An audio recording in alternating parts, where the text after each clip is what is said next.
আসসালামু আলাইকুম, আমি ডক্টর আদনান। ওয়ালাইকুম সালাম স্যার, আপনাকে কে না চেনে স্যার? আপনাকে দেখে তো বেশ সুস্থ মনে হচ্ছে। কি সমস্যা আপনার? আল্লাহর রহমতে আপনার চিকিৎসা আমি সম্পূর্ণ সুস্থ স্যার। আলহামদুলিল্লাহ। তো আপনি এখানে কি করছেন? আজকে একটু দেখা করতে আসছি স্যার, আপনাকে ধন্যবাদ দিতে আসছি। আপনার জন্য খুব ভালো মিষ্টি নিয়ে আসছি sir. Thank you so much. আসলে মিষ্টি খাই না, তারপর আপনি এনেছেন, আমি খুব খুশি হয়েছি। কার কাছে লাইছো শেষ না কেন? একটু পরে বুঝবেন কার কাছে নিয়ে আইছে। স্যার আপনার জন্য আমি নতুন জীবন পাইছি।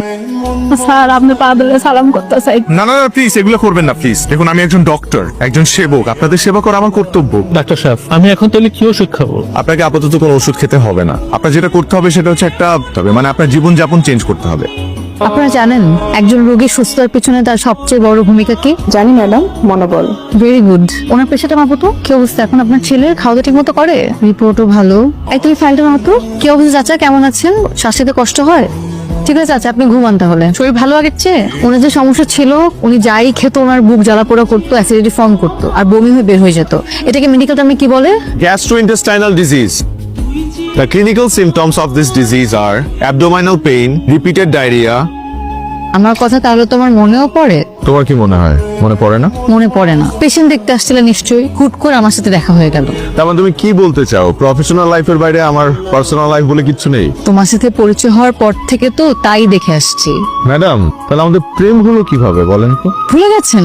গ্রুপ স্টাডি করতে করতে, নোটস শেয়ার করতে করতে আর স্কেলেটন নিয়ে পড়াশোনা করতে করতে। এবার মনে পড়েছে? হিউম্যান সাইকোলজি আপনি খুব ভালো বুঝলেও হিউম্যান বডি পার্টস আপনি একটু কম বোঝেন। নাহলে এত রাগ অভিমান করতেন না। ম্যাডাম, এত রাগ অভিমান করা হার্টের জন্য ক্ষতিকর। হার্টে প্রেসার পড়ে। আমার হার্ট নিয়ে আপনার এত ভাবতে হবে না, আপনি আপনার পেশেন্টের হার্ট নিয়ে ভাবে। সারা, আমাদের প্রফেশনটাই তো এরকম। আমরা বেঁচে থাকি অন্যকে বাঁচিয়ে রাখার জন্য। এই যে মানুষগুলো অসুস্থ হলে সবকিছু ছেড়ে ছুড়ে আমাদের কাছে চলে আসে আমাদের ভরসা করে, আর আমরা আমাদের সময়, জীবন, স্বপ্ন সবকিছু ত্যাগ করে তাদেরকে সুস্থ করে তুলি। এটা আমাদের দায়িত্ব না, কর্তব্য না?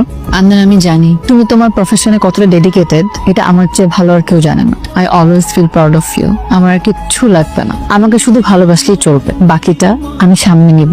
চলো। আদনান, এ সপ্তাহে কোথায় যাচ্ছ?